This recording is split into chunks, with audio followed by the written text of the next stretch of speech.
ପ୍ରଧାନମନ୍ତ୍ରୀ କିଷାନ ସମ୍ମାନ ନିଧି ଯୋଜନା। ଏହି ଯୋଜନା ଉପରେ ଏକ ବଡ଼ ଆଦ୍ୟତନ ଆସିଛି। ରାଜସ୍ଥାନ ସରକାର କୃଷକ ଏବଂ ହିତାଧିକାରୀଙ୍କୁ ପ୍ରଧାନମନ୍ତ୍ରୀ କିଷାନ ଯୋଜନାରେ ଜାନୁଆରୀ 31, 2024 ସୁଦ୍ଧା ଇ-KYC କାର୍ଯ୍ୟ କରିବାକୁ କହିଛନ୍ତି। ସେହି କୃଷକମାନେ ଯେଉଁମାନେ ଏପର୍ଯ୍ୟନ୍ତ KYCକୁ କମ୍ପ୍ଲିଟ୍ କରିନାହାନ୍ତି, ସେମାନେ ନିଶ୍ଚୟ ଭାବରେ ଏହି ତାରିଖ ସୁଦ୍ଧା ଇ-KYC କରିବେ। ଜାନୁଆରୀ 31 ସୁଦ୍ଧା କୃଷକମାନଙ୍କ ଇ-KYC ପାଇନଥିବା ଯୋଗ୍ୟତା ବାତିଲ ହୋଇପାରେ ଏବଂ 16ତମ କିସ୍ତି ଦେୟ ମଧ୍ୟ ବନ୍ଦ ହୋଇପାରେ।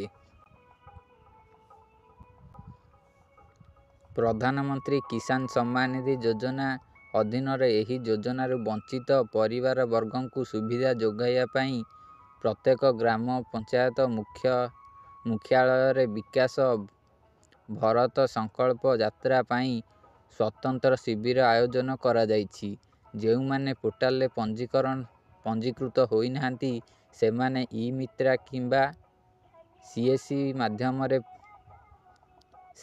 CSC ମାଧ୍ୟମରେ ପଞ୍ଜୀକୃତ ହୋଇପାରିବେ। ଯେଉଁ ହିତାଧିକାରୀ ଜମି ବିବରଣୀ ଯାଞ୍ଚ କରାଯାଇନାହିଁ, ସେମାନେ ତହସିଲ କାର୍ଯ୍ୟାଳୟରେ ତାଲିକା ନମ୍ବର, ପଞ୍ଜୀକରଣ ନମ୍ବର, ମୋବାଇଲ ନମ୍ବର ଉଲ୍ଲେଖିତ ଦଲିଲ ଦାଖଲ କରି ସେମାନଙ୍କର ଜମି ବିବରଣୀ ଯାଞ୍ଚ କରିପାରିବେ। କୃଷି ବିଭାଗ କହିବା ଅନୁସାରେ ସେହି କୃଷକମାନେ ଯେଉଁମାନେ ଏପର୍ଯ୍ୟନ୍ତ ସେମାନଙ୍କର ଆଧାର ବିହନ ଏବଂ ଜମି ଯାଞ୍ଚ କରିନାହାନ୍ତି, ତାହା ଶୀଘ୍ର କରିବା ଉଚିତ, ନଚେତ୍ ସେମାନେ ପରବର୍ତ୍ତୀ କିସ୍ତିର ଲାଭ ପାଇବେ ନାହିଁ। ଯଦି ଏହି କୃଷକମାନେ ଜାନୁଆରୀ 31 ସୁଦ୍ଧା ଇ-KYC ନ କରନ୍ତି, ତେବେ ସେମାନେ ଅଯୋଗ୍ୟ ହୋଇପାରନ୍ତି। ଡିସେମ୍ବର 2022ରେ ଭାରତ ସରକାରଙ୍କ ଦ୍ୱାରା ଯୋଗ୍ୟତା ପାଇଁ ଇ-KYC ବାଧ୍ୟତାମୂଳକ କରାଯାଇଥିଲା ଏବଂ ଯୋଗ୍ୟ ଚାଷୀଙ୍କୁ ଉପକୃତ କରିବା ପାଇଁ ସମୟ